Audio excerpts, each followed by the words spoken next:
도널드 트럼프 미국 대통령이 렉스 틸러슨 미국 국무장관을 전격 경질했지요. 그리고 그 후임으로 마이클 폼페이오 CIA 국장을 내정했는데요.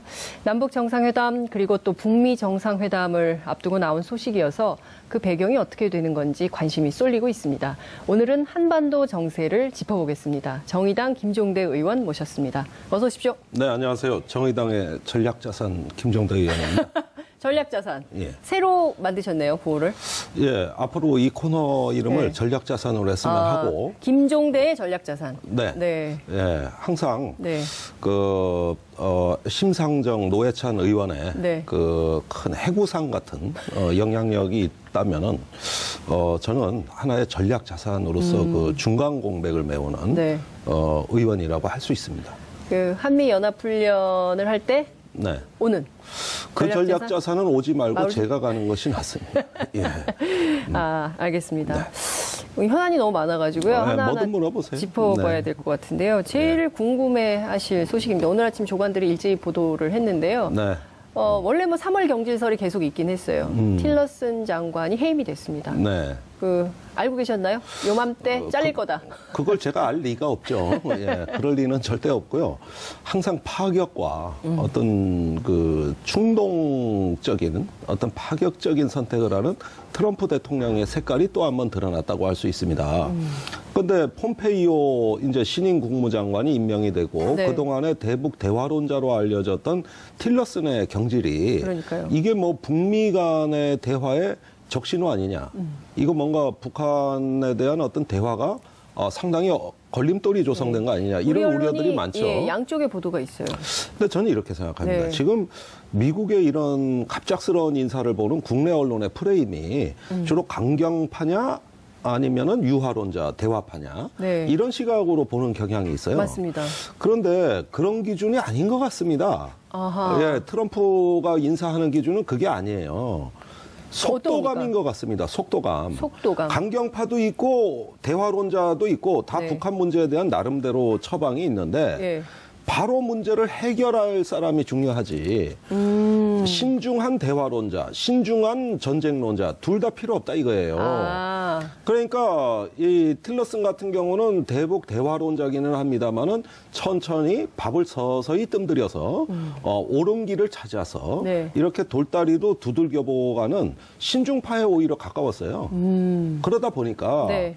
성격 급한 트럼프의 취향에 안 맞는 겁니다, 이게. 이 사람 왜 썼어요, 그럼 초기에? 이런 사람도 필요할 거라고 생각해서. 예, 그런데 네. 왜 썼느냐에 대한 이유는 없어요. 네. 예, 그거는 트럼프가 네. 초기에 외교 안보에 대해 뭘 아는 사람도 아니고 자기가 그때만 하더라도 이제 어떤 그 하나의 진용을 갖춘다는 점에서 네. 인재 등용을 균형 있게 한 것이겠죠. 그러나 제가 보기엔 이렇습니다. 이 이후에 저는 이제 매티스 국방장관도 위험해졌다고 봅니다. 예. 왜 그렇게 보십니까? 왜 그러냐? 예. 매티스는 처음에 우리 국내에 알려지기는 별명이 매드독, 예, 미친 개. 예. 예, 조금 참 입에 올리긴 거시기 하지만은 그런 별명을 가진 예. 이건 뭐 확실하게 북한을 조지는 말하자면은 그 물어뜯을 사냥개로 알았어요. 네. 그러나 막상 만나보니까 책을 뭐 수천 권을 집에다가 장서를 쌓아놓고 읽는. 그래서 저는 최근에 매티스 장관이 읽었다는 책을 다 찾아냈습니다. 특히 한국전쟁 관련해서. 네. 제가 지고 싶은 사람은 아니니까 그 책을 또 읽느라고 고생 많이 했어요. 매티스도 읽었다는데 나도 읽어야겠다. 그 와중에 그 워딩을 이제 서서히 이해하게 됐는데 네. 북한에 대한 전쟁을 입에 올리는데 신중하라. 이 메시지입니다. 예. 그러니까 트럼프 대통령 입장에서는 북한에 대한 코피 전략? 이건 사실은 미국 정부가 먼저 쓴 말이 아니에요. 언론이 먼저 쓴 말인데 예. 좀 뭔가 두들겨서 부셔가지고 해결하든지 네. 아니면 화끈하게 협상을 하든지 이래야 되는데 예. 국방부에다가 뭘 물으면 네. 펜타곤이 국방부가 지금 북한하고의 그 전쟁 여부는 신중해야 됩니다. 그래서 입에 올릴 그 일이 얘기는 아니다. 됐고 네. 그게 아니라 북한에 대한 공격 계획을 갖고 오세요. 네. 일단 계획을 갖고 있을 거 아니야. 네. 이렇게 얘기를 하면 펜타곤은 네. 이런 계획을 보고하면 트럼프가 진짜 할 것 같거든. 그래서 보고를 안 하는 거야 지금도. 진짜예요? 예, 정말이요? 진짜예요. 그러니까 백악관 주도로 대북 공격 얘기가 나왔던 겁니다. 뭐 참수작전 같은 예. 코피 전략 또 예. 뭐 제2의 군사 옵션 이런 것들이 나왔는데, 근데 매티스가 굉장히 신중한 인물인 게 맞습니다. 그래서 세간에는 네. 매티스가 경질되지 않을까 이런 관측들이 많았어요. 네. 자, 그러면 종합을 해보죠. 국방부가 온건파입니까? 그럴 수가 없을 것 같은데 강경파일 아니죠. 것 같은데. 강경파죠. 예, 예. 그런데 신중하단 말이죠. 신중한 걸 못 견디는 성격일까요? 그렇죠. 신중한 걸 못 견디는 거예요. 예. 트럼프의 그 인생관, 세계관은 뭐냐면은 속전속결. 대응책이란 건 필요가 없다. 아. 해결책이 필요할 뿐이다. 그리고 돌파해서 목표를 단시간 내에 성취하는 이런 어떤 그 굉장히 세계관이거든요. 위험해 보이는데. 그러니까 이게 위험하기로 따지면 한정없이 위험하고 예. 또 그거를 교착 상태, 논리적인 접근이 안 돼서 안 풀리는 상태에서는 예. 의외로 다른 정치적 상상력이 필요할 때가 있잖아요. 예. 그렇게 되니까 전혀 안 될 것 같은 남북회담, 북미회담이 되는 이 와중에 예. 보니까 미적지근하고 저 월급 받고 제 노릇하는 거냐, 쟤. 이런 불만이 예. 트럼프한테 꽉 찬 게 예. 온건파, 강경파를 가리지 않고 아. 빨리빨리 행동 안 하고 해결책 안 나오는 예. 거를 예. 이렇게 그 도외시하는. 예. 그래서 뭔가 좀 이거 저 진행이 돼야 11월 중간선거에서 네. 뭐 성과를 낼 거 트럼프 아니냐. 최대 관심입니다, 중간선거가. 그렇겠죠. 거기서 뭔가 나도 국민들한테 이렇게 내보일 게 네, 필요한데 예. 이런 내 사정은 몰라주고 뭐 천천히 하자. 무슨 국제정치 이론을 이런- 따지고 무슨 대화와 협상의 기술을 이야기하고 네. 압박과 제재를 이야기하는데 그게 언제 될지도 모르고. 그러니까 됐고. 됐고 해결책. 당장의 솔루션을 해결책, 갖고 와. 솔루션을 가져와. 이렇게 되는 거라. 결과로 말해. 예. 과정으로 말하지 마. 예. 이런 게 인사의 기본 배경이라고 저는 봐요. 근데 건강한 리더십 같지는 않아요. 그러니까 좀 과정도 중요하게 생각을 해야 되는데 어쨌든 이 폼페이오라는 사람은 트럼프한테는 어떤 사람입니까? 이렇게 해결책을 주고 속전속결하고 트럼프가 원하는 입맛에 맞게 딱딱 예. 일을 하는 사람입니까? 그러니까 이 양반이 이제 군 출신이면서 군인이죠. 웨스트 포인트 네, 출신입니다. 네, 네. 그러면서 군에는 오래 근무를 안 했어요. 불과 5년밖에는 근무를 안 했고, 아, 그래요? 예, 정계로 진출해서 공화당 하원 의원으로 4선을 역임했습니다. 정치인. 예, 그다음에 트럼프 행정부가 출범하면서 CIA 국장으로 부임을 한 것이죠. 네. 그래서 지금까지 이 직위를 수행하고 있는데 최근에 네. 남북 대화하고 북미 대화의 그 배경, 네. 즉 김정은이 제안한 비핵화와 정상회담에 대한 소식을 트럼프한테 제일 먼저 전한 겁니다. 그러니까 그 한국의 카운터 파트너가 서훈 국장원장이에요. 네. 그러니까 서훈 국장원장이 전화로 알려줘, 우선. 아, 그러면 그걸 갖고 백악관에 가서 직보를 하는 거죠. 예, 직보를. 예, 예. 그러니까 예. 대화에 지금 걸림돌이 되는 게 아니라 이 사람이 바로 트럼프 대통령을 움직여서 북미 대화를 우리가 한번 주도해 봐야 된다. 네. 이런 그 이니셔티브를 최초로 트럼프한테 만들어준 사람이기 때문에 네. 오히려 북미 대화에 저는 기대할 게 있다. 아, 그러면 서훈 폼페이오 라인이 예. 김여정 부부장이 특사로 왔을 때도 그때도 뒤에서 북한하고 미국하고 대화를 하려고 하는 역할을 폼페이오가 했었다, 모니터링했다 이런 그렇습니다. 얘기가 나오고 있거든요. 가장 미국에서 네. 소식을 빨리 듣고 정확히 하는 사람입니다. 우리 입장에서 보면 남북 정상회담, 북미 정상회담에 훨씬 도움이 되는 사람이다. 이렇게 볼 수 있을까요? 근데 그동안 사실 그 한반도 평화 체제를 위해서 말은 그래도 틸러슨 장관이 계속 이를테면은 좀 기다려라, 대화를 할 거다, 뭐 이런 식으로 메시지를 했기 때문에 틸러슨이 한 축이 확 무너져서 이게 또 굉장히 미국 내부가 복잡해져서 북미 정상회담 이거 안 되는 거 아니야? 라는 불안감도 있는 게 사실이에요. 그러니까 틸러슨이 말하는 대화는 좀 속도가 느린 대화. 아, 그런데 반면에 폼페이오가 말하는 거는 예. 뭔가 좀 따끈따끈한 소식이 있는 조금 속도가 빠른 대화. 네. 이 차이라고 봐요.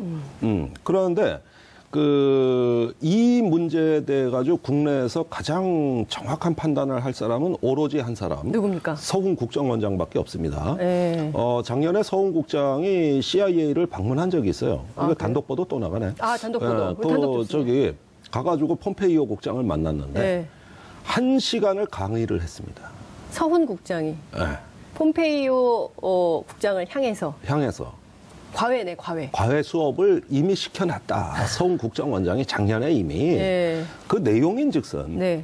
서훈 국정원장으로 말씀드리자면은 북한에서 1년 반을 살았고 네. 그 과거에 우리가 경수로를 북한에 지어주는 공사를 그렇죠. 한 적이 있습니다. 예. 그때 그 국정원 책임자로 가서 북한에서 1년 반을 살았고 네.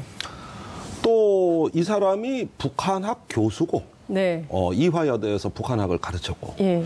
또 이 양반이 북한하고 대화에 참여한 걸 거슬러 올라가면 노태우 대통령 때 77선언으로부터 비롯해서 그 당시 남북 고위급 회담, 네. 그 다음에 노무현 대통령 때는 남북 정상회담의 특사, 이런 등등을 역임해가지고 한국의 역대 정권의 보수 진보 정권을 막론하고 대북 대화 내지는 접촉 채널로서 네. 가장 북한에 정통한 사람이에요. 그런데 서훈 원장이 보는 북한은 변하고 있다고 본 겁니다. 그러니까 북한의 이제 장마당이 약 400여 개. 네. 예, 그리고 그로부터 이루어지는 시장 경제가 네. 북한 경제의 40%가량을 차지하고 있고 이렇게 계속 수십 년간 북한을 봐오면서 예. 조금씩 그 변화하고 있는 북한의 그 변화의 의미를 가장 정확하게 설명해낼 수 있는 그러면서 그 북한은 안 변했다고 주장하는 미국 사람들한테 네. 아니다, 내가 보기엔 변했다. 변하고 있고 네. 그 변화의 방향이 있다. 이러면서 쭉 이야기를 하면서 나는 북한하고 이렇게 많이 접촉해봤다. 이러면은 CIA 간부들이 경청을 해요. 듣겠죠. 궁금할 것 모르는 같아요. 얘기니까. 모르는 얘기니까. 모르는 처음 얘기니까. 듣는 얘기니까. 예. 그래서 이미 작년에 과외 공부를 다 시켰다. 근데 저 궁금한데요. 그러니까 어쨌든 북한에 당이 두 개가 있다. 하나는 노동당이고 하나는 장마당. 근데 장마당이 힘이 더 세다. 이 얘기를 이제 옛날 김창수 코리아연구원 원장이 이제 맨날 했었던 얘기인데 이 북한에서 시장 경제가 40%로 늘어났다. 이게 김정은 시대입니까? 아니면 김정은 시대에 와서 가속화된 결과입니다. 가속화. 예, 옛날에 아니 과속화가 아니라 가속화. 가속화. 네. 과속 사고 내면 과속은 안 되고요. 되고. 예.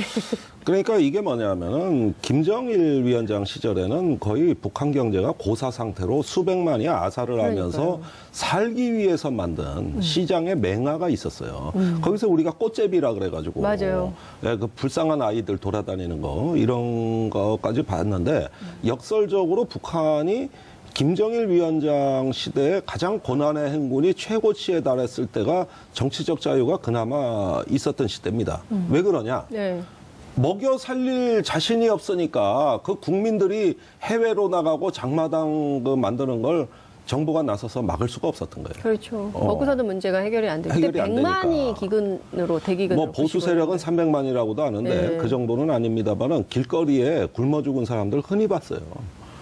그랬던 시절이다 보니까 주민 통제가 불가능한 시절이 돼가지고 역설적으로 예. 이때부터가 시장 경제에 그 맹아가 싹트기 시작을 했고 예. 그 다음에 김정은 시대 와서는 못 먹고 살아서 이 장마당이 유지되는 게 아닙니다. 가면은 별거 다 있어요. 태블릿 PC, 네. 평면 TV, 롤러 스케이트. 아니, 어제 갔다 오신 분처럼 얘기를 하셔.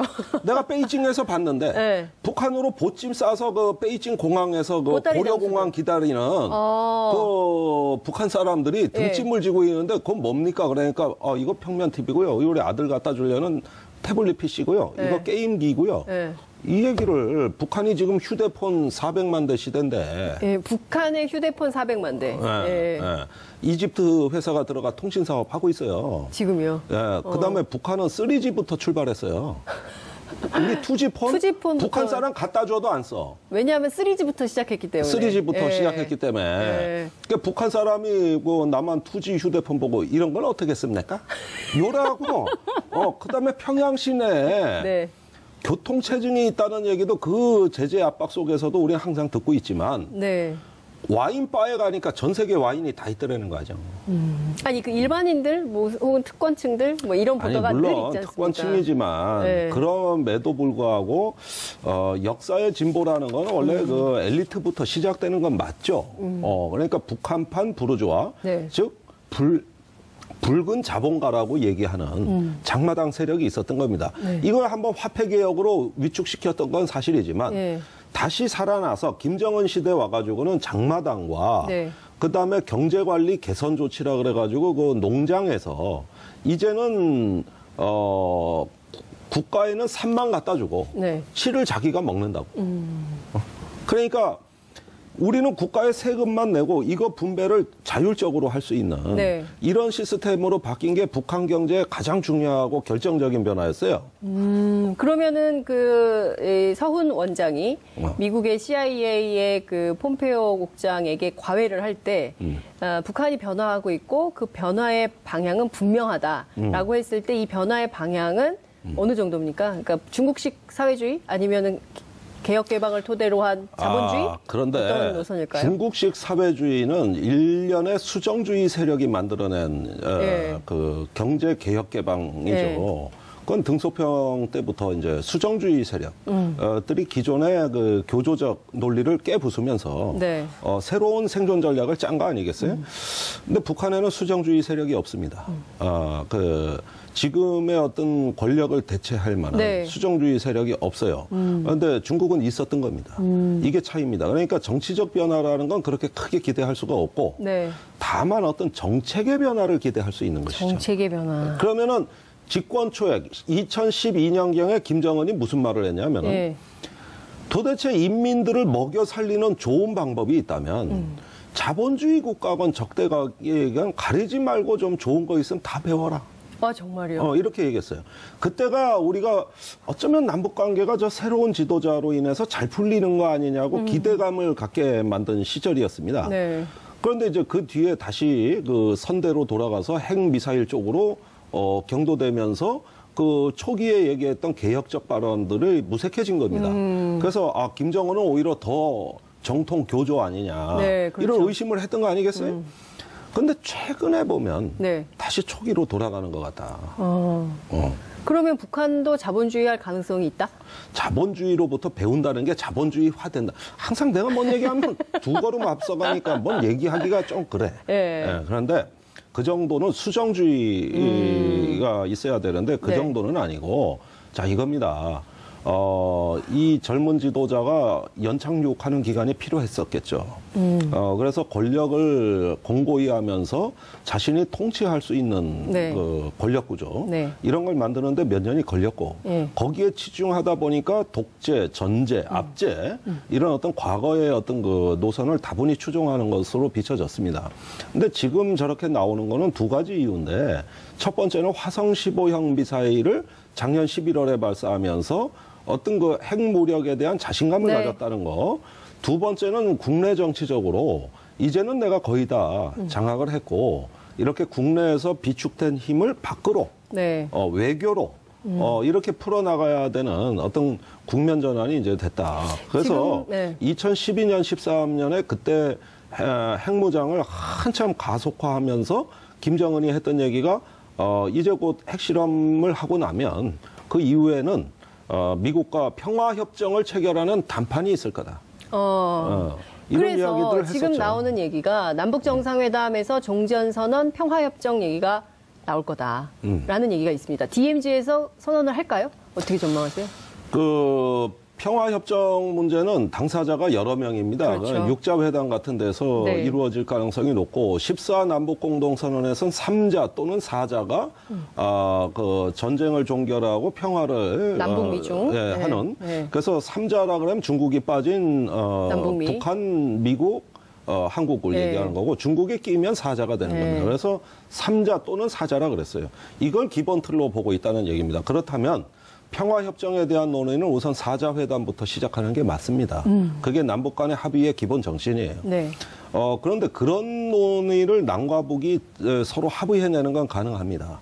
그래서 결국 평화협정 논의는 이제 국제화된 공간으로 이동을 할 것이고, 네. 그 다음에 이제 북미 수교, 네. 평화협정과 더불어 북미 수교 문제가 이제 등장하겠죠. 네.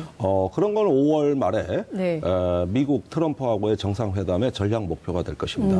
그러니까 평화협정, 북미 수교 이런 것들을 비핵화와 동열의 네. 등가의 가치로 과연 어떤 의제화가 되느냐가 네. 4, 5월 정상외교의 핵심 중에 핵심이 되는 것이죠. 그렇죠. 근데 이 비핵화와 관련해서 논의의 출발이 뭐가 될 거냐. 이제 핵동결부터 시작해야 된다 막 이러는데 워낙 통 큰 리더다. 내가 통 크게 해결했다. 부시도 해결 못하고 오바마도 해결 못하고 클린턴도 못한 걸 내가 했다라는 과시 욕구가 강한 트럼프가 어느 정도에서 비핵화 문제와 관련해서 북한과 담판을 지을 것인가. 네. 그러니까 저는 뭐 국내 여론 또는 트럼프에 대해서 좀 걱정하는 건 뭐냐면은 네. 중간 과정이 없어요. 그러니까요. 돌직구. 돌직구. 네. 그러니까 한꺼번에 뭐를 다 이루려고 하는데 네. 김정은 위원장이 처음부터 비핵화하겠습니다. 이렇게 나올 리는 없다고. 그렇게 나올 리는 없어요. 자기 패를 다 내려놓을 리가 없다는 거죠. 그럴 리는 없죠. 네. 어떻게 만든 핵인데.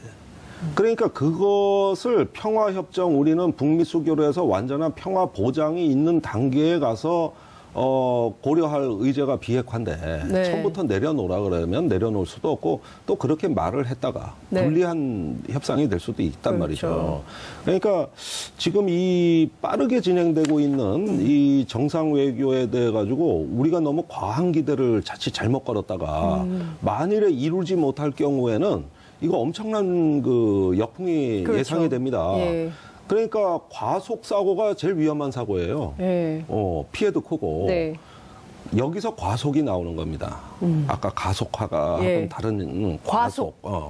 그러니까 여기서는 제대로 갈 수 있는 인내심 있는 그 지속 가능한 어떤 협상의 틀, 네. 그 다음에 중간 단계가 제법 설정이 돼서. 네. 어떤 그 다음 단계로 이어갈 수 있는 어떤 그런 여건을 만드는 대화가 되는 것이 맞아요, 사실. 네. 아니 이걸 한꺼번에 다 하자고 해서 과속사고라도 나는 날이면 빠그러지기라도 하는 날이면 네. 이거 대형 사고가 그렇죠. 된다고. 지금까지 했던 대화가 다 허물어지죠. 웃음거리로 전락하는 네. 거리는 그건 두려운 시나리오예요. 그래서 문재인 정부도 우물가에서 숭늉 찾지는 않겠다. 네. 이런 이야기를 했던 거 아닙니까? 네. 그래서 이거는 되는 방향으로 가고 여러 가지 의제가 다변화돼서 네. 밥도 좀 이렇게 뜸을 들여서 먹어야지.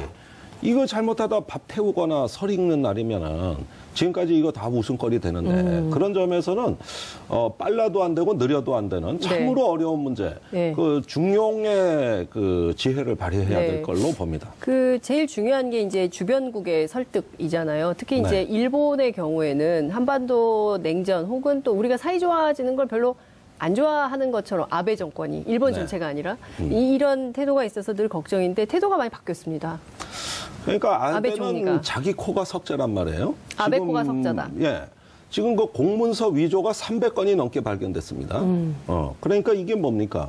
그 한때 정부가 부당한 거래가 있는데 그 토지를 어떤 업자한테 특혜를 줘서 헐값에 넘겼다. 네. 이런 시비가 벌어졌는데 무슨 소리냐?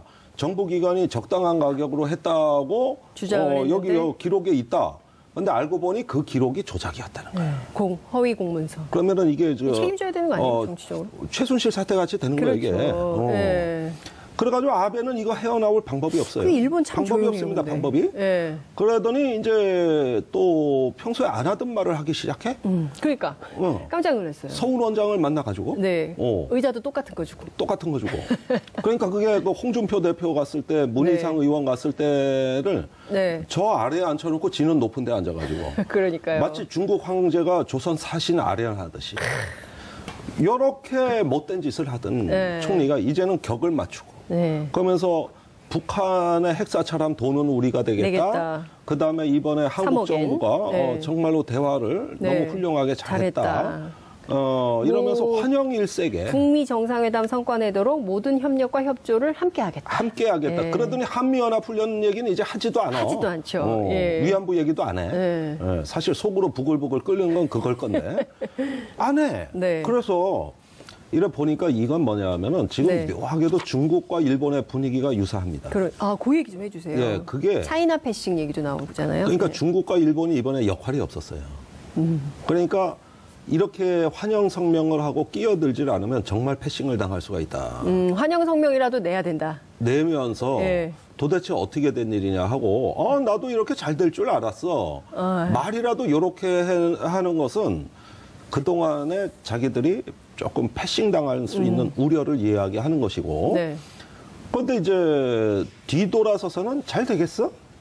이 분위기로 바뀌는 거야. 면전에서는 저기 그렇게 얘기를 해놓고 외교적으로는 막 굉장히 칭찬을 하고 그게 뒤돌아서는 딴소리한다 이거죠. 엊그제 인민일보 논조예요. 인민일보 논조. 예. 그다음에 저기 중국에 그 최근에 중요 인물이 갔다 와가지고 예. 중국의 꽤 높은 책임자를 만나고 도착하면서 공항에서 저한테 다급하게 전화가 왔어요. 누가 전화를 했습니까? 그건 내가 뭐 밝힐 수가 수는 없죠. 없고. 예. 높은 사람? 뭐 그냥 현역 정치인이라고만 이해해 주세요. 현역 정치인. 예. 그런데 의외로 중국 가가지고 예. 니들 잘 되겠냐? 한 번 회담으로 뭐가 이루어지겠냐? 이런 비꼬는 얘기를 많이 들었다. 어머. 이게 어찌된 일이냐? 중국이요? 어. 성명은 무슨 뭐 단단한 얼음이 녹고 화창한 봄이 오고 시진핑이 그렇게 얘기를 했는데. 호박씨 까는 거예요. 그러니까 저기 보라고. 네. 이 심리는 이중 심리라는 겁니다. 이게 예. 패싱이에요. 맨날 싸우던데 네. 저 싸우던 애들끼리 친해져. 셈이 난단 말이야. 셈이 난다. 그래가지고 내가 같이 놀면 되는데 셈 패싱될 부리지 수가 말고. 있다. 예. 그런데 이번에 전혀 역할이 없었던 거야. 예. 중국, 일본이 뭘 했습니까? 한국이 맞습니다. 다 했지. 그렇죠. 한국이 다 했죠. 이러니까 이거 고민되는 겁니다. 거기에다가 일각에서는 지금 벌써 성급한 농객들은 네. 이제 저 미국하고 북한이 친해지면 네. 역으로 힘을 합쳐 중국 견제라도 하는 날이 온다든가. 미국이 힘을 합쳐서 중국 견제하는 날이 오면 그게 클린턴 정부 때 실제로 벌어진 일이에요. 실제로. 그러면 저 MD 그다음에- 사드 이런 건 다 어떻게 되는 겁니까? 그거? 갑자기 정신이 하나도 없어지네. 그건 이제 이게 고철되는 것이죠. 사드 고철된다. 네. 예. 싸도 고철되는 겁니다. 그 얘기를 하고 있는 거잖아. 예. 그런데 예. 아시다시피 북한이 중국을 좋아합니까? 그러니까요. 저번에 솔직히 작년 연말에 핵실험도 11월에 화성 15형 발사도 네. 그 이후의 절반은 중국 때문입니다. 아니 미국의 합참의장 덤포트가 네. 중국에 와서 인민해방군 총참모장을 만나서 네. 북한의 미래를 이야기하는 거예요. 자기들이 왜 이렇게 북한의 되는 거죠? 미래를. 그런 다음에 북중 국경지대 예. 덤포드 합창이 와서 심양 공고에 예. 30만 병력이 있는 심양 공고에 와가지고 훈련을 참관했다. 그런데 그 심양 공고의 핵심 목표가 유사시 북한 진입입니다. 이건 미국 합참의장한테 보여줬어요. 우리가 이렇게까지 그때 북한에서 나온 성명이 중국에 향해서 개구리 올챙이 쩍 생각 못한다. 니들이 언제부터 핵보유국이라고. 네. 한국전쟁 때 우리 핵 없는 맨주먹으로 같이 싸운 사이에 이제 좀 강대국 되고 핵 좀 가졌다고 우리를 이렇게 무시하는 거냐? 거야? 이러면서 우리 가만 못 있어. 이래놓고 일주일 뒤에 쏜 네. 겁니다. 일주일 뒤에. 그러니까 북한이 핵을 개발하고 미사일을 개발하는 게 다들 미국 때문이라고만 알고 계시는데 그렇죠. 국내 여론은 그렇다기보다는 철저히 그렇죠. 철저히 그래야 되는데 네. 그거보다는 포위되어 있다는 이런 고립감이 핵실험의 진짜 이유라고 봐야 되는 네. 겁니다. 여기엔 중국도 포함돼 있어요. 예. 그러니까 뭡니까? 포위 심성 이거 국제 정치학의 어려운 용어 하는 건데 네. 영어로 시즈 멘탈리티라고 하는 건데 네. 이거를 진짜 어려운 얘기. 외우려고 하지 마세요. 네, 외워보려고. 외워봤자 쓸데없는 얘기. 그런데 그 얘기는 고립돼 있고 포위되어 있을 때 자기의 행동의 자유를 확보하기 위해 대량 살상 무기에 경도된다는 겁니다. 이스라엘이 3억의 중동 인구에 포위돼 있잖아요. 그렇죠. 그래서 핵을 200기나 갖고 있는 겁니다. 생존을 위해서. 미국도 우리를 안 도와줄 거라고 보고 그래서 고립감 때문에 핵을 개발하는 거거든 주로. 그러니까 북한이 바로 그런 딱 전형적 그 케이스가 된 거예요. 예. 자 그러면은 이번에 미국하고 대화를 하는데 네. 중국이 늘상 했던 얘기니까 환영 성명을 그럼 발표해야지 다른 말 합니까? 그런데 돌아서서 그러는 기류가 지금 중국, 일본이 똑같이 나타나고 있다는 것이지. 예. 그 명진 스님께서 예. 북한에 가서 들은 얘기가 우리가 핵무기를 개발하려고 하는 이유는 비단 미국 때문만이 아니다. 중국이 우리한테 영원히 잘해줄 거라고 생각 안 한다. 이런 얘기를 해서 깜짝 놀라셨다는 거예요. 아니 남북 정상회담 때 네. 김정일 위원장이 노무현 대통령한테 첫 얘기가 뭐였느냐? 중국이 동북 삼성, 사성 얘기를 하면서 우리를 어찌 해보려고 하면서 대만을 중국이 먹고 네. 미국이 북한을 먹고 이런 걸 갖고 우리를 어찌 해보려고 거래를 한다는 이야기를 듣고 있습니다. 이러니까 듣고 있던 노무현 대통령이 처음 듣는 얘기거든. 예. 거의 기절할 뻔했다는 거 아니에요. 그 전에 정동영 장관이 또 네, 김정일 갔다 왔잖아요. 특사로 갔을 때 그때도 똑같은 얘기를 했대요. 중국 규탄하는 얘기부터 끝냈더라는 거야. 그러니까 북한을 가가지고 그 영독으로 예. 지도부를 만난 사람들은 예. 북한하고 대화할 때 가장 충격적으로 들리는 이야기가 주로 이 얘기입니다. 그러면서 야, 이 얘기 처음 남하고 듣네. 친하고 미국하고 가끔 잘하는 건 뭐냐면 중국 흉보기 위해서예요. 그런 겁니다. 예. 그러니까 이 저 삼각관계, 사각관계 그러니까 우리 역사를 인간관계도 보면 꼭 우리에게 그렇진 않잖아요. 중국이 우리 역사를 되짚어 보면 그죠? 근데 이제 여기서 얘기하긴 그렇지만, 예. 이익을 중시하는 중국인의 심성상 네. 또 거래와 협상에 능한 어떤 중국 상인들 유명하잖아요. 그럼요. 예. 이게 이제 저기 유럽에서는 유대인 상인하고 그렇죠. 비슷한 예. 이미지로 그렇게 되는데 결코 남는 장사라지 미치지는 않을 것이다. 근데 중요한 것은 어쨌든 우리가 잘 살려면 남도 북도 평화 체제를 만들어서 동북아에 좀 잘해보려면 좀 이웃들이 좀 도와주고 네. 좀 같이 좀 협력하고 이런 그림을 만들어야 되잖아요. 우리가 좀 그러니까. 설득해야 되는 측면도 있을까요? 이렇게 뒤에서 그거는 딴소리 나오면 이게 곤란한데요. 그죠? 저는 문재인 정부가 천운을 맞이했다. 천운. 정말 운이 좋은 정부다. 실력이 좋은 건 아닙니까? 김대중 노무현 대통령 때 그렇게 노력을 했어도 네.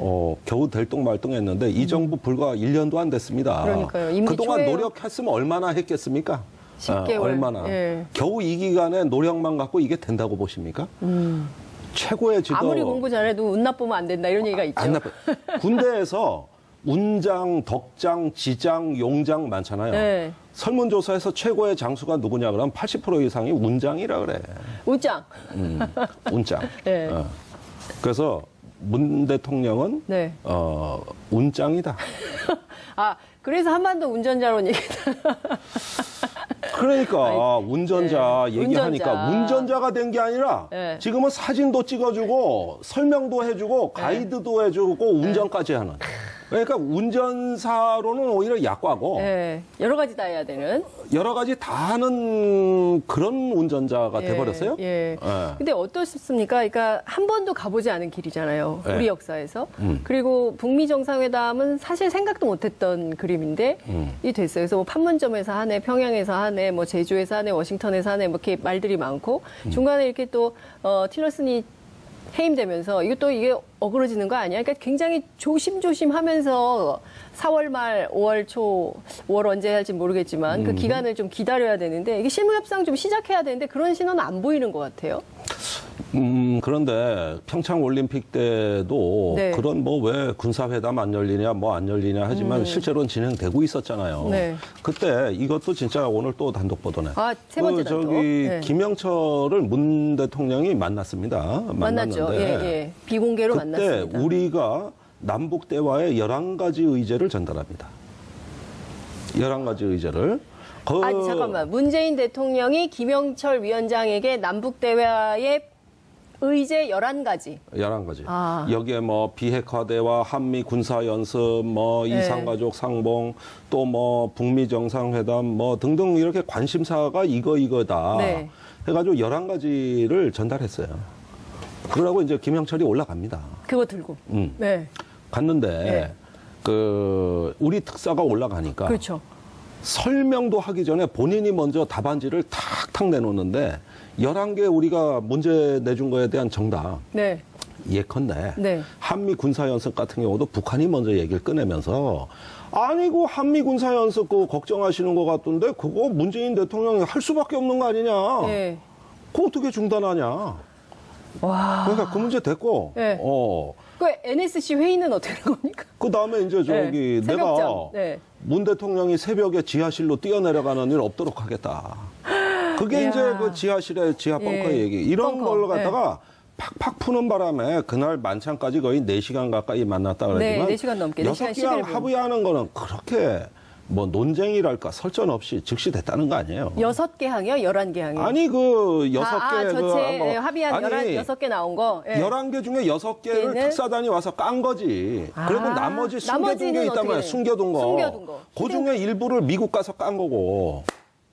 이야. 그러고 뭐 제2의 군사 옵션 이런 것들이 나왔는데, 근데 매티스가 굉장히 신중한 인물인 게 맞습니다. 그래서 세간에는 네. 매티스가 경질되지 않을까 이런 관측들이 많았어요. 네. 자, 그러면 종합을 해보죠. 국방부가 온건파입니까?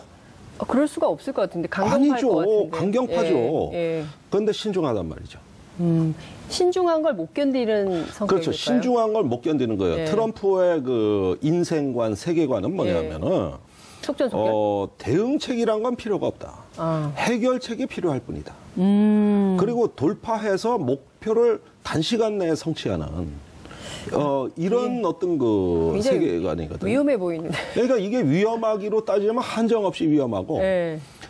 또 그거를 교착 상태, 논리적인 접근이 안 돼서 안 풀리는 상태에서는 예. 의외로 다른 정치적 상상력이 필요할 때가 있잖아요. 예. 그렇게 되니까 전혀 안 될 것 같은 남북회담, 북미회담이 되는 이 와중에 예. 보니까 미적지근하고 저 월급 받고 제 노릇하는 거냐, 쟤. 이런 불만이 예. 트럼프한테 꽉 찬 게 예. 온건파, 강경파를 가리지 않고 아. 빨리빨리 행동 안 하고 해결책 안 나오는 예. 거를 예. 이렇게 그 도외시하는. 예. 그래서 뭔가 좀 이거 저 진행이 돼야 11월 중간선거에서 네. 뭐 성과를 낼 거 트럼프 아니냐. 최대 관심입니다. 중간선거가. 그렇겠죠. 거기서 뭔가 나도 국민들한테 이렇게 내보일 게 네, 필요한데 예. 이런 내 사정은 몰라주고 뭐 천천히 하자. 무슨 국제정치 이론을 이런- 따지고 무슨 대화와 협상의 기술을 이야기하고 네. 압박과 제재를 이야기하는데 그게 언제 될지도 모르고 됐어. 됐고. 됐고 해결책. 당장의 솔루션을 해결책, 갖고 와. 솔루션을 가져와. 이렇게 되는 거라. 결과로 말해. 예. 과정으로 말하지 마. 예. 이런 게 인사의 기본 배경이라고 저는 봐요. 근데 건강한 리더십 같지는 않아요. 그러니까 좀 과정도 중요하게 생각을 해야 되는데 어쨌든 이 폼페이오라는 사람은 트럼프한테는 어떤 사람입니까? 이렇게 해결책을 주고 속전속결하고 트럼프가 원하는 입맛에 맞게 딱딱 예. 일을 하는 사람입니까? 그러니까 이 양반이 이제 군 출신이면서 군인이죠. 웨스트 포인트 네, 출신입니다. 네, 네. 그러면서 군에는 오래 근무를 안 했어요. 불과 5년밖에는 근무를 안 했고, 아, 그래요? 예, 정계로 진출해서 공화당 하원 의원으로 4선을 역임했습니다. 정치인. 예, 그다음에 트럼프인즉슨 네. 서훈 국정원장으로 말씀드리자면은 북한에서 1년 반을 살았고. 네. 그 과거에 우리가 경수로를 북한에 지어주는 공사를 그렇죠. 한 적이 있습니다. 예. 그때 그 국정원 책임자로 가서 북한에서 1년 반을 살았고 네. 또 이 사람이 북한학 교수고 네. 이화여대에서 북한학을 가르쳤고 예.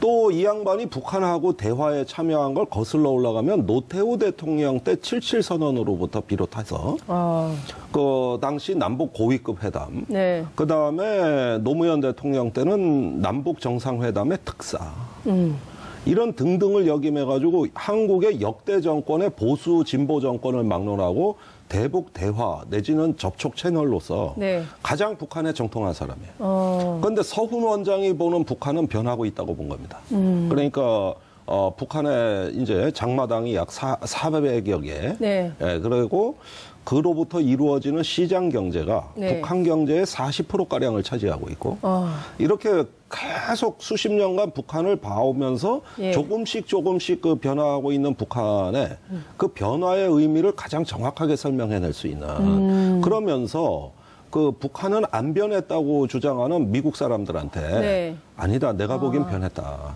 변하고 있고 네. 그 변화의 방향이 있다. 이러면서 쭉 이야기를 하면서 나는 북한하고 이렇게 많이 접촉해봤다. 이러면은 CIA 간부들이 경청을 해요. 듣겠죠. 궁금할 것 모르는 같아요. 얘기니까. 모르는 얘기니까. 모르는 처음 듣는 얘기니까. 얘기니까. 예. 그래서 이미 작년에 과외 공부를 다 시켰다.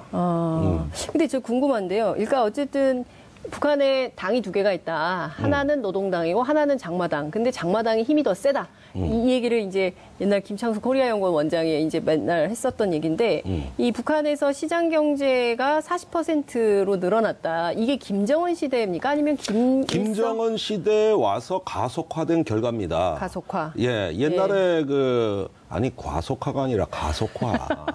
가속화. 네. 과속 사고 내면 과속은 안 되고요. 되고. 예.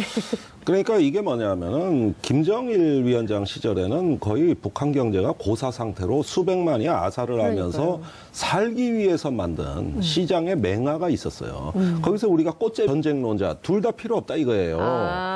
그러니까 이 틸러슨 같은 경우는 대북 대화론자기는 합니다만은 천천히 밥을 서서히 뜸들여서 오름길을 찾아서 네. 이렇게 돌다리도 두들겨보가는 신중파에 오히려 가까웠어요.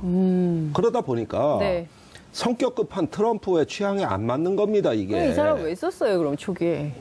이런 사람도 필요할 거라고 생각해서. 예, 그런데 네. 왜 썼느냐에 대한 이유는 없어요. 네. 예, 그거는 트럼프가 네. 초기에 외교 안보에 대해 뭘 아는 사람도 아니고 자기가 그때만 하더라도 이제 어떤 그 하나의 진용을 갖춘다는 점에서 네. 인재 등용을 균형 있게 한 것이겠죠. 그러나 제가 보기엔 이렇습니다. 이 이후에 저는 이제 매티스 국방장관도 위험해졌다고 봅니다. 네. 왜 그렇게 보십니까? 왜 그러냐? 예. 매티스는 처음에 우리 국내에 알려지기는 별명이 매드독, 예, 매드독. 미친 개. 예. 예, 조금 참 입에 올리긴 거시기 하지만은 그런 별명을 가진 예. 이건 뭐 확실하게 북한을 조지는 말하자면은 그 물어뜯을 사냥개로 알았어요. 네. 그러나 막상 만나보니까 책을 뭐 수천 권을 집에다가 장서를 쌓아놓고 읽는. 그래서 저는 최근에 매티스 장관이 읽었다는 책을 다 찾아냈습니다. 특히 한국전쟁 관련해서. 네. 제가 지고 싶은 사람은 아니니까 그 책을 또 읽느라고 고생 많이 했어요. 매티스도 읽었다는데 나도 읽어야겠다. 그 와중에 그 워딩을 이제 서서히 이해하게 됐는데 네. 북한에 대한 전쟁을 입에 올리는데 신중하라. 이 메시지입니다. 예. 그러니까 트럼프 대통령 입장에서는 북한에 대한 코피 전략? 이건 사실은 미국 정부가 먼저 쓴 말이 아니에요. 언론이 먼저 쓴 말인데 예. 좀 뭔가 두들겨서 부셔가지고 해결하든지 네. 아니면 화끈하게 협상을 하든지 이래야 되는데 예. 국방부에다가 뭘 물으면 네. 펜타곤이 국방부가 지금 북한하고의 그 전쟁 여부는 신중해야 신중해야 된다. 된다. 그래서 입에 올릴 그 일이 얘기는 아니다. 됐고 예. 그게 아니라 북한에 대한 공격 계획을 갖고 오세요. 예. 일단 계획을 갖고 있을 거 아니야. 예. 이렇게 얘기를 하면 펜타곤은 예. 이런 계획을 보고하면 트럼프가 진짜 할 것 같거든. 그래서 보고를 안 하는 거야 지금도. 진짜예요? 예, 정말이요? 진짜예요. 그러니까 백악관 주도로 대북 공격 얘기가 나왔던 겁니다. 뭐 참수 작전 같은 예. 코피 전략 또 행정부가 출범하면서 CIA 국장으로 부임을 한 것이죠. 네. 그래서 지금까지 이 직위를 수행하고 있는데 최근에 네. 남북 대화하고 북미 대화의 그 배경, 네. 즉 김정은이 제안한 비핵화와 정상회담에 대한 소식을 트럼프한테 제일 먼저 전한 겁니다. 그러니까 그 한국의 카운터 파트너가 서훈 국장원장이에요. 네. 그러니까 서훈 국장원장이 전화로 알려줘, 우선. 그러면 그걸 갖고 백악관에 가서 직보를 하는 거죠. 예. 직보를. 예. 예. 그러니까 예. 대화에 지금 걸림돌이 되는 게 아니라 이 사람이 바로 트럼프 대통령을 움직여서 북미 대화를 우리가 한번 주도해 봐야 된다. 네. 이런 그 이니셔티브를 최초로 트럼프한테 만들어준 사람이기 때문에 네. 오히려 북미 대화에 저는 기대할 게 있다. 그러면 서훈 폼페이오 라인이 김여정 부부장이 특사로 왔을 때도 그때도 뒤에서 북한하고 미국하고 대화를 하려고 하는 역할을 폼페이오가 했었다. 모니터링했다. 이런 그렇습니다. 얘기가 나오고 있거든요. 가장 미국에서 네. 소식을 빨리 듣고 정확히 하는 사람입니다. 우리 입장에서 보면 남북 정상회담, 북미 정상회담에 훨씬 도움이 되는 사람이다. 이렇게 볼 수 있을까요? 근데 그동안 사실 그 한반도 평화 체제를 위해서 말은 그래도 틸러슨 장관이 계속 이를테면은 좀 기다려라, 대화를 할 거다, 뭐 이런 식으로 메시지를 했기 때문에 틸러슨이 한 축이 확 무너져서 이게 또 굉장히 미국 내부가 복잡해져서 북미 정상회담 이거 안 되는 거 아니야? 라는 불안감도 있는 게 사실이에요. 그러니까 틸러슨이 말하는 대화는 좀 속도가 느린 대화. 그런데 반면에 폼페이오가 말하는 거는 예. 뭔가 좀 따끈따끈한 소식이 있는 조금 속도가 빠른 대화. 네. 이 차이라고 봐요. 그런데 이 문제에 대해 가지고 국내에서 가장 정확한 판단을 할 사람은 오로지 한 사람. 누굽니까? 서훈 국정원장밖에 없습니다. 네. 작년에 서훈 국장이 CIA를 방문한 적이 있어요. 이거 단독 보도 또 나가네. 단독 보도. 또 단독 저기 가가지고 폼페이오 국장을 만났는데 네. 1시간을 강의를 했습니다. 서훈 국장이 네. 폼페이오 국장을 향해서.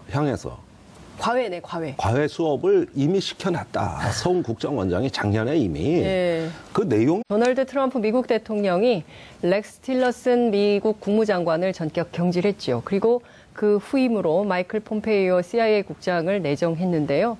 남북 정상회담 그리고 또 북미 정상회담을 앞두고 나온 소식이어서 그 배경이 어떻게 되는 건지 관심이 쏠리고 있습니다. 오늘은 한반도 정세를 짚어보겠습니다. 정의당 김종대 의원 모셨습니다. 어서 오십시오. 네, 안녕하세요. 정의당의 전략자산 김종대 의원입니다. 전략자산. 예. 새로 만드셨네요, 구호를. 예, 앞으로 이 코너 이름을 네. 전략자산으로 했으면 하고. 김종대의 전략자산. 네. 네. 예, 항상 네. 심상정 노회찬 의원의 네. 그 큰 해구상 같은 영향력이 있다면은 저는 하나의 전략 자산으로서 그 중간 공백을 메우는 네. 의원이라고 할 수 있습니다.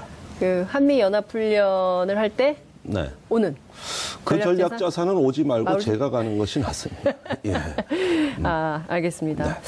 현안이 너무 많아가지고요. 네, 하나하나 뭐든 물어보세요. 짚어봐야 네. 될 것 같은데요. 제일 궁금해하실 소식입니다. 오늘 아침 조간들이 일제히 보도를 했는데요. 네. 원래 뭐 3월 경질설이 계속 있긴 했어요. 틸러슨 장관이 해임이 됐습니다. 네.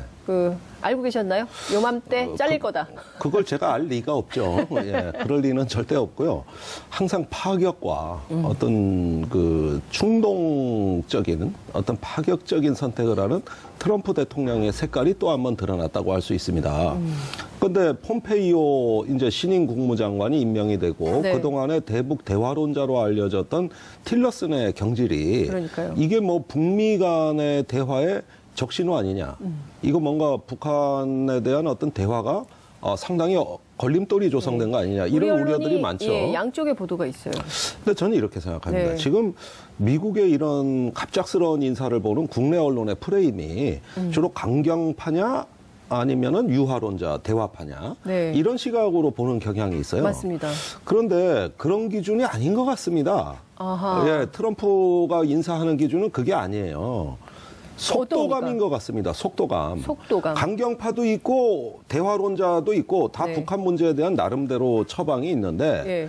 바로 문제를 해결할 사람이 중요하지. 신중한 대화론자, 신중한